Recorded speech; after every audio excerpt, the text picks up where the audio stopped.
Hello everyone. Today we will discuss the topic matrices part 2. First part में हमने इनका introduction किया था और बेसिक टर्म्स को रीड किया था। अब हम इनके टाइप ऑफ प्रॉब्लम्स को रीड करेंगे कि मैट्रिसेस जो टॉपिक है, जो चैप्टर 3 है, उसके ऊपर जो प्रॉब्लम्स है वो किस किस तरह की आपसे पूछी जा सकती है। वो प्रॉब्लम्स है, उसमें से हमने कुछ प्रॉब्लम्स यहाँ पर ली है। नेक्स्ट हम फिर देखेंगे और भी कुछ बहुत सारे प्रॉब्लम्स यहाँ पर बची हुई है, वो सारे भी यहाँ पर सोल्व करेंगे। स्टार्ट करने से पहले हम बात करते हैं ऑर्डर कि मैट्रिक्स के ऑर्डर क्या होता है। तो हमने ऑर्डर की बात की थी।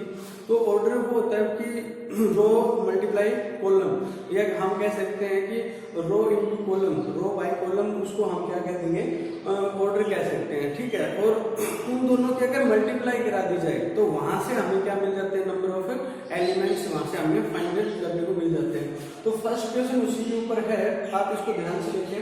फर्स्ट ये कह रहा है कि आपके पास ये गिवन मैट्रिक्स है। वैसे तो ये क्वेश्चन बहुत इजी है, आने के चांसेस कम है, आपके बोर्ड एग्जाम्स में इसके आने के चांसेस भी कम है, बट फिर भी हमें इनको करते हुए चलना है। तो ये आपके पास गिवन मैट्रिक्स है, आपके पास 2 -3 14 5 35 -2 6 0 0 2 35 4। अब इसमें देखो कि नंबर ऑफ रोज कितनी है। तो first row, second row and third row हमने पहले रीड कर चुकी कि हॉरिजॉन्टल लाइंस होती है वो क्या होती है, रो होती है, एंड वर्टिकल लाइंस जो होती है वो आपकी क्या होती है, कॉलम होती है।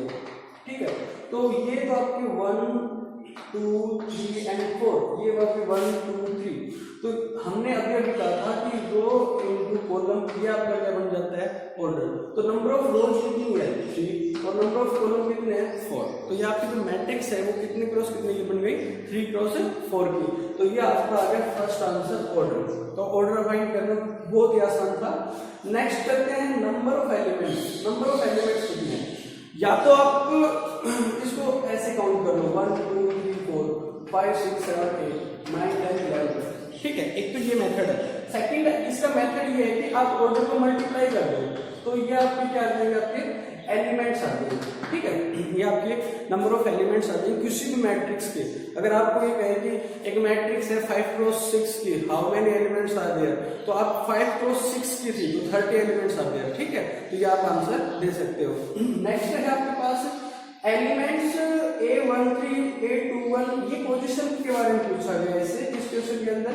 ये कह रहा है कि इस पोजीशन पे क्या कौन सा एलिमेंट लाई करता है। देखो ये कह रहा है कि 1 3, और ये फर्स्ट जो है वो तो रिप्रेजेंट करता है रो को, और सेकंड किसको रिप्रेजेंट करता है, कॉलम को।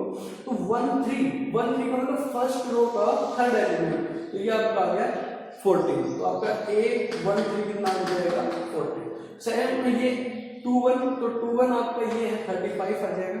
उसके बाद अगर है 2 3 आपका ये आ जाएगा। उसके बाद क्या रहेगा 3 2 तो 3 थर्ड रो, सेकंड कॉलम का जो है वो। उसके बाद 3 4 पे आ जाएगा आपका।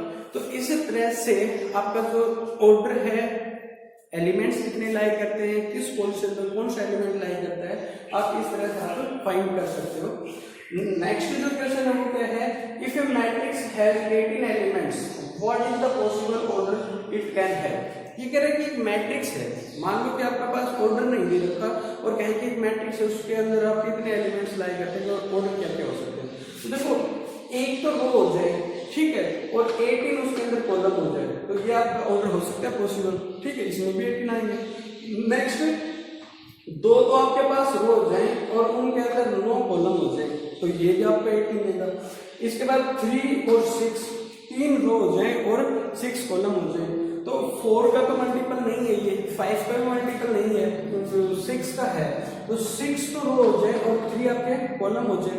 ठीक है, 7 का मल्टीपल नहीं है, 8 का भी नहीं है, 9 का तो है, तो 9 × 2, 9 आपकी रो हो जाए और 2 आपके कॉलम्स हो जाए। देन उसके बाद आपको 18 और 1।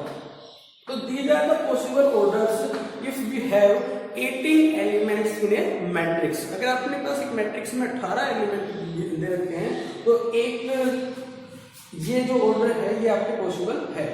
अच्छा, बात तो यहाँ पर है कि अगर आपके पास ये तो चलो आपका कंपोजिट नंबर था, प्राइम नंबर हो तो मान लो कि आपके पास 3 है, प्राइम नंबर है, तो ये कह रहा है कि इसके कितने ऑर्डर बन सकते हैं, तो एक तो ये बन सकता है कि एक रो और 3 कॉलम हो जाए, या फिर 3 रो और 1 कॉलम। इसके अलावा कोई पॉसिबल ऑर्डर नहीं होता। जैसे कि आपके पास 13 है तो 13 का या तो 1 क्रॉस 13 हो जाएगा, 13 क्रॉस 1 हो जाएगा। तो बच्चों जो प्राइम नंबर्स होते हैं उनके 2 ही ऑर्डर पॉसिबल होते हैं।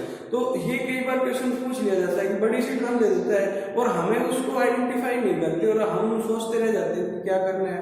तो वहां पर ये देख लो कि नंबर कहीं प्राइम तो नहीं है, अगर वो प्राइम है तो उसके 2 ही पॉसिबल ऑर्डर होते हैं।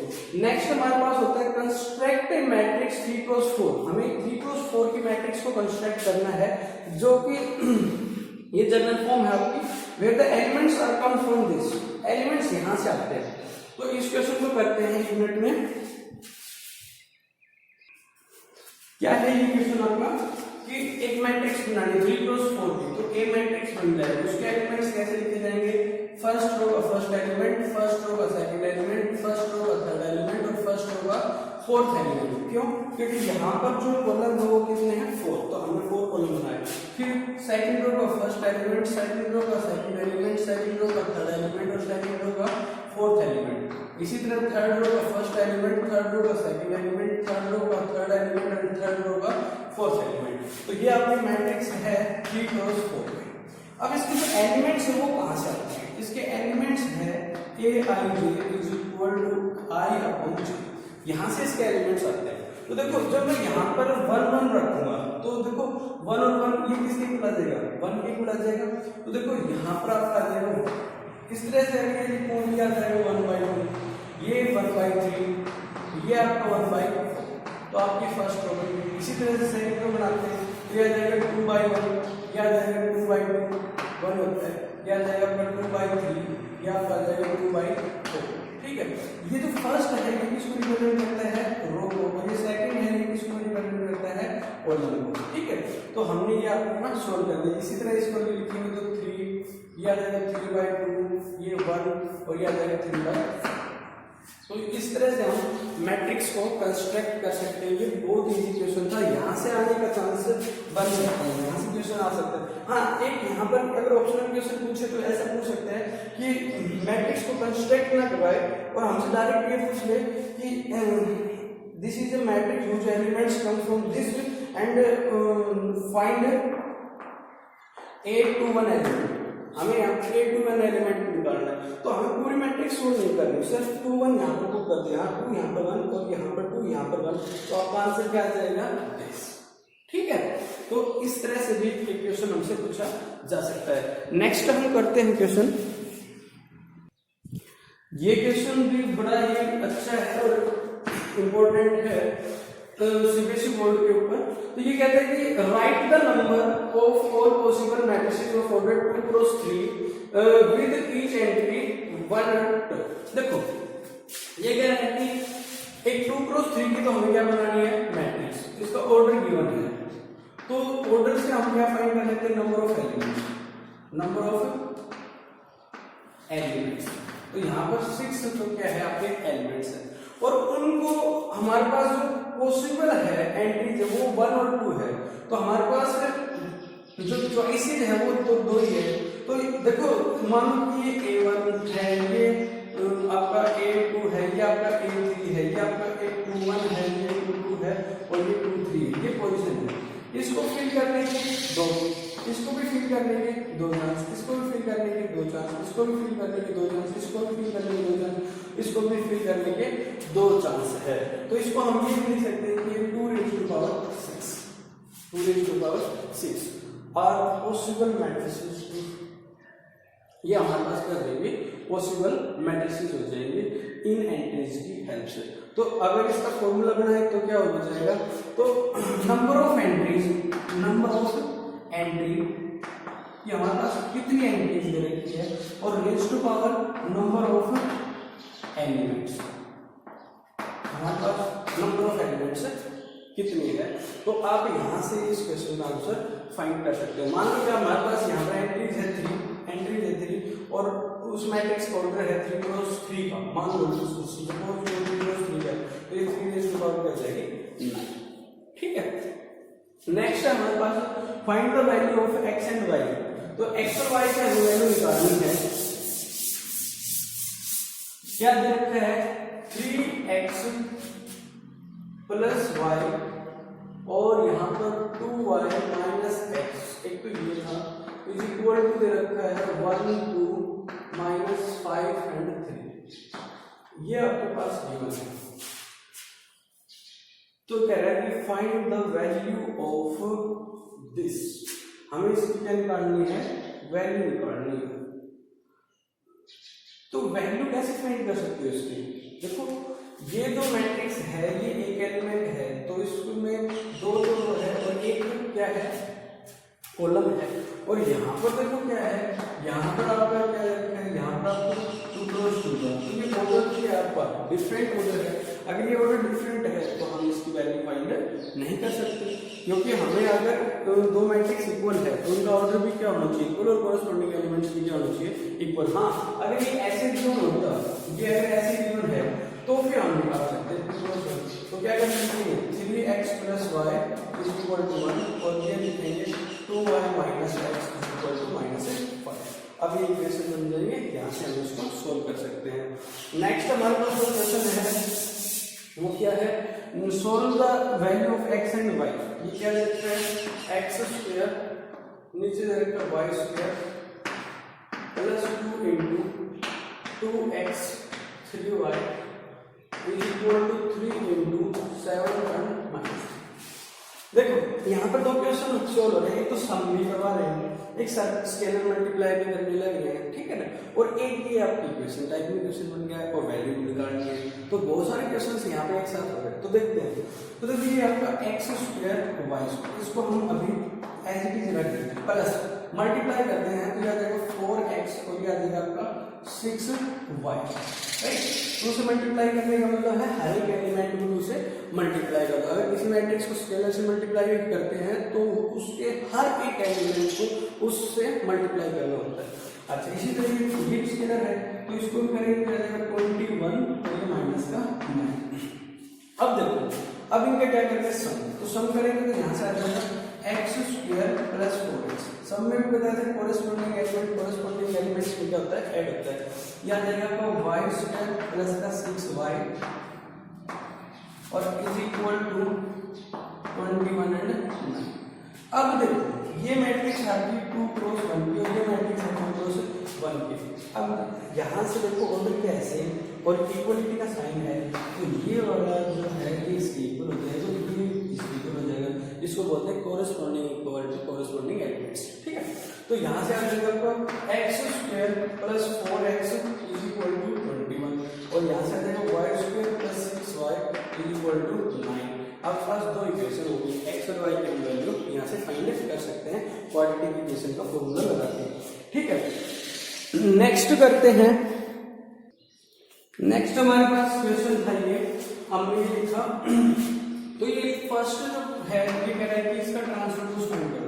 देखो कुछ ट्रांसपोज को इससे डिनोट कर देते हैं और ट्रांसपोज को इससे डिनोट करते हैं, ये बोथ आर सेम, दोनों के दोनों क्या होते हैं, सेम होते हैं। और ट्रांसपोज तो बेसिक में बताया था कि रोज को उठा के कॉलम में चेंज कर दो जस्ट, ठीक है।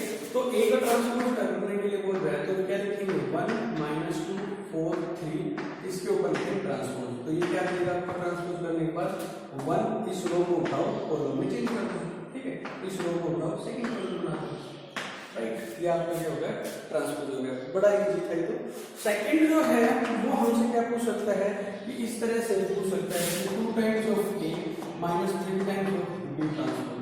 तो फिर यहाँ पर दो क्वेश्चन है, इन दोनों का स्केलर मल्टीप्लाई भी हो रहा है, ट्रांसपोज भी हो रहा है, फिर उसके बाद इनका सब्ट्रैक्शन भी हो रहा है। तो क्वेश्चन यहाँ पर 3 है जो मिक्स करके पूछे गए, लिखते हैं 2 इंटू 1 -2 4 एंड 3।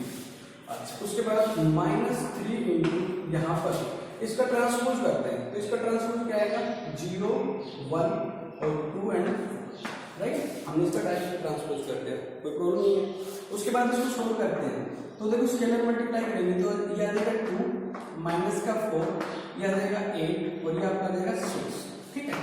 माइनस इसको जो मल्टीप्लाई करेंगे तो आ जाएगा 0 6 और ये आ जाएगा आपका 3 और ये आ जाएगा आपका 12, राइट। अब इन दोनों को क्या बोल रहा है, सब्ट्रैक्ट करना है तो हम इसको सब्ट्रैक्ट कर देंगे। अगर स्टेप बाय स्टेप क्वेश्चन करोगे और शांति से बैठ के क्वेश्चन करोगे तो क्वेश्चन आ जाएगा। अगर आपका मन नहीं है क्वेश्चन करने का, फिर भी किसी कारण से क्वेश्चन करना पड़ रहा है, तो क्वेश्चन नहीं होगा। इनके अंदर बहुत ज्यादा डेडिकेशन की जरूरत है, ध्यान की जरूरत है। अगर ध्यान नहीं है, ध्यान यहाँ से वहां होते के साथ ही क्वेश्चन गलत होता है। ठीक है, प्लस और माइनस की गलती है, इससे बड़ी कोई गलती नहीं होगी यहाँ पर। तो देखो ये 2 माइनस 0, ये आपका आ जाएगा 2, माइनस का 4, माइनस का 6, माइनस का 10। ठीक है, 8 माइनस का 3, तो ये आ जाएगा आपका 5। ये 6 माइनस का 12, तो ये आ जाएगा माइनस का 6। तो ये आपका क्या आ जाएगा, आंसर आ जाएगा। थर्ड है a प्लस बी। ए और बी को सम करके लिखना था, तो ए और बी को सम करना है, तो कोरस्पॉन्डिंग एलिमेंट में कोरस्पॉन्डिंग एलिमेंट क्या हो जाएगा, x। तो 1 प्लस 0 1, माइनस 2 प्लस 1 माइनस 1, 4 ये 4 और ये 2, तो 4 प्लस 2 6 और 3 प्लस 4 7। इसी तरह से a माइनस बी फाइंड करना था, तो a माइनस बी, तो माइनस कर रहे हैं 1 minus 0 1, minus 2 minus 3 minus 3, 4 minus 2 2 and 3 minus 4 minus का 1। ये आपका है सिंपल सा है। थर्ड चैप्टर के इक्वेशन चल रहे हैं, आप इनको एम.एन. खन्ना की बुक से कर सकते हो, आर.डी. शर्मा की बुक से कर सकते हो, एलिमेंट्स की बुक से कर सकते हो, एनसीईआरटी की बुक से कर सकते हो। ठीक है, किसी भी बुक से कर लेना, पर प्रैक्टिस बहुत जरूरी है। प्रैक्टिस करोगे तभी क्वेश्चंस होंगे, अदरवाइज क्वेश्चंस नहीं होंगे। राइट, अब नेक्स्ट प्रॉब्लम्स करते हैं। नेक्स्ट हमारे पास प्रॉब्लम्स है इस तरह की, ये right M 3x3 matrix, skew symmetric matrix, बहुत आसान। देखो ये था क्वेश्चन, ये तो बात बुक के अंदर, देन मैंने आपको दिखा दिया। ये क्या था कि आपके पास करेक्ट स्क्यू सिमेट्रिक मैट्रिक्स बनानी है 3x3। तो स्क्यू सिमेट्रिक मैट्रिक्स की डेफिनेशन याद होनी चाहिए आपको। फर्स्ट स्क्यू सिमेट्रिक मैट्रिक्स की डेफिनेशन क्या कहती है कि इस मैट्रिक्स के अंदर डायगोनल जो एलिमेंट है, डायगोनल पे जो लाई करते हैं वो 0 होने चाहिए। ये थ्योरम भी करेंगे कि why diagonal elements are 0, diagonal के एलिमेंट्स 0 क्यों होते हैं, अच्छा वो भी करते हैं। ये कहता है कि डायगोनल के एलिमेंट्स वो 0 होने चाहिए। और दूसरा ये कह रहा है कि अगर मैं उसको ट्रांसपोज करूँ फिर, तो वो उसके नेगेटिव के इक्वल आना चाहिए, वो उसके नेगेटिव के इक्वल आना चाहिए। तो इसको ध्यान में रखते हुए हम एक मैट्रिक्स बनाते हैं। ठीक है, तो इसको बनाने का एक तरीका है, वो देख लेते हैं। देखो A इक्वल टू, ये मैट्रिक्स है 3x3 की है, तो ये 3x3 की मैट्रिक्स है।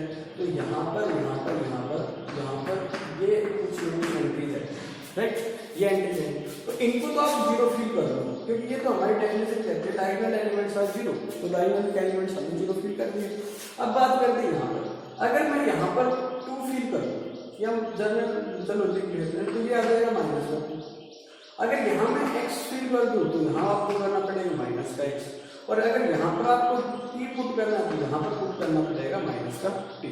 अब देखो इसका मैं ट्रांसपोज लेता हूँ, तो क्या आएगा, इसका ट्रांसपोज लेता हूँ तो 0 2 और x, माइनस 2 0 माइनस का t, और यह आ जाएगा माइनस का x t और 0। तो ऐसा नहीं था कि इस मैट्रिक्स को हमें नेगेटिव से क्या करते हैं, मल्टीप्लाई करके नहीं लेते हैं, माइनस कॉमन ले लेते हैं। तो ये 0 2 और x, ये माइनस का 2 0 माइनस का 2, ये आपका जाएगा माइनस का x t एंड 0। तो इसको हम लिख सकते हैं माइनस का।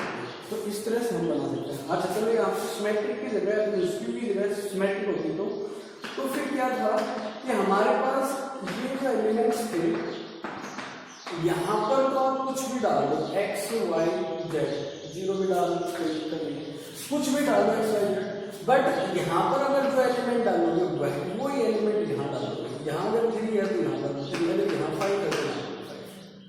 ये जो पोजीशन है, ये पोजीशन क्या है, 1 2 पोजीशन है ना, और ये पोजीशन क्या है 2 1, और ये पोजीशन क्या है 1 3, ये पोजीशन क्या है 3 1। तो ये जो है इनके ऊपर आप सेम एलिमेंट डाल दोगे, बाकी ये हो जाएगा। ठीक है, तो एक तो ये क्वेश्चन था आपका। नेक्स्ट क्वेश्चन था कि A मैट्रिक्स हमारे पास गिवन है, क्या रखी है 3 2 5 एंड 1। ठीक है, तो कह रहा है कि आपको ये प्रूव करना है कि A प्लस A ट्रांसपोज क्या आपके सिमेट्रिक है। तो पहले तो इसको सोल्व कर देते हैं, तो ये आ जाएगा आपका 3 2 5 और 1 प्लस इसका ट्रांसपोज 3 2 5 और 1 ऐड कर देते हैं। तो देखो ऐड करते हैं 3 प्लस 3 6 प्लस 7 और ये आ गया 2। अब जब इसका जब हम ट्रांसपोज करेंगे तो वापस से यही मैट्रिक्स आएगी। क्यों? क्योंकि यहाँ पर तो हम कुछ भी भर दें, डायगोनल के ऊपर तो कोई भी एंट्री है कि कोई दिक्कत नहीं, पर यहाँ पर जो एलिमेंट होना चाहिए था वही एलिमेंट यहाँ पर भी होना चाहिए था। ये है हमारी सिमेट्रिक मैट्रिक्स। तो ये मैट्रिक्स आपकी क्या होगी? सिमेट्रिक होगी। अब क्या रहता है? स्क्यू सिमेट्रिक है क्या नहीं है? देखिए स्क्यू सिमेट्रिक है, ये आपका 3 2 5 1, इसका ट्रांसपोज है 3 2 5 1। अब इसको लिखो तो ध्यान से लिखो, 3 - 3 तो 0, 2 - 5 2 - 5 तो माइनस का 3, 5 - 2 3 एंड 0। तो यही तो बात मैंने कि जो डायगोनल का एलिमेंट है वो तो क्या होना चाहिए? 0, और जो यहाँ पर जो एलिमेंट्स है वो एक दूसरे क्या होना चाहिए? नेगेटिव। तो सेम एलिमेंट बट नेगेटिव है, तो ये आपकी क्या होगी? स्क्यू। नेक्स्ट प्रॉब्लम है, नेक्स्ट पहले इसी में करते हैं। ये क्वेश्चन ऐसे भी पूछा जा सकता था कि express this matrix in the form of symmetric और स्क्यू सिमेट्रिक। तो उसमें क्या लिखते हैं कि A = half times of A plus A transpose और plus half times of A minus A transpose. तो इसका सम करेंगे ना इन दोनों का तो वो इसी मैट्रिक्स के इक्वल आएगा। ये होता है जब हम किसी मैट्रिक्स को एक्सप्रेस करें इन द फॉर्म ऑफ सिमेट्रिक और स्क्यू सिमेट्रिक, राइट। अगर किसी मैट्रिक्स को स्क्यू सिमेट्रिक और सिमेट्रिक के सम में लिखना है तो इसकी हेल्प से लिखा जा सकता है। जैसे कि ये आपका क्या दे रखा है? 3 2 5 1 = हाफ, ठीक है। तो इसको आप सोल्व कर दो, इसको आप जब सोल्व करोगे तो ये आ जाएगा आपका 3 5 2 1 प्लस यहाँ पर आ जाएगा 3 2 5 और 1, ठीक है, और प्लस यहाँ पर आ जाएगा हाफ, ये आ जाएगा आपका 3 5 2 1 और माइनस ये आ जाएगा आपका 3 2 5 1 और माइनस आ जाएगा 3 2 5 4, ठीक है। अब इसको सोल्व करते हैं, तो सोल्व करेंगे तो ये हाफ, इसको सोल्व कर दो तो ये आपका आ जाएगा 6 7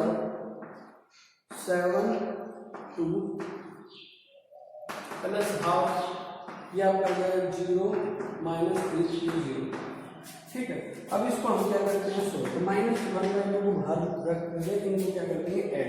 तो ऐड करेंगे तो आ जाएगा आपका 6, ये आ जाएगा आपका 4, ये आपका आ जाएगा 10 और ये आपका आ जाएगा 2। अब इसको 2 से डिवाइड कर दो, तो 2 से डिवाइड करेंगे तो आ जाएगा 3 2 5 1 और ये मैट्रिक्स आपकी ए मैट्रिक्स है या नहीं है? तो अगर किसी मैट्रिक्स को इन द फॉर्म एक्सप्रेस करना हो सम के फॉर्म में सिमेट्रिक और स्क्यू सिमेट्रिक तो आप इसको अप्लाई कर लेना, ठीक है। नेक्स्ट है ये जो क्वेश्चन है आपका कि ए मैट्रिक्स है वो दे रखी है 0 2b - 2 3 1 3 एंड 3a 3 - 1 और कहता है कि इसका ये है सिमेट्रिक। क्या कहते हैं? सिमेट्रिक। सिमेट्रिक मतलब इसका ट्रांसपोज इसके इक्वल होना चाहिए, तो हम इसका ट्रांसपोज ले लेते हैं। तो देखो इसका ट्रांसपोज है वो क्या आएगा?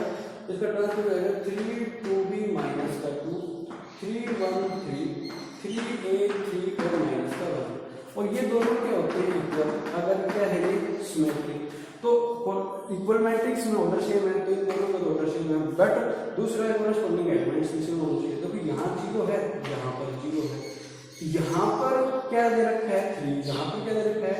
2 टाइम्स ऑफ b, तो ये 2 टाइम्स ऑफ b = 3 होना चाहिए। तो b की वैल्यू आपकी आ गई 3, राइट।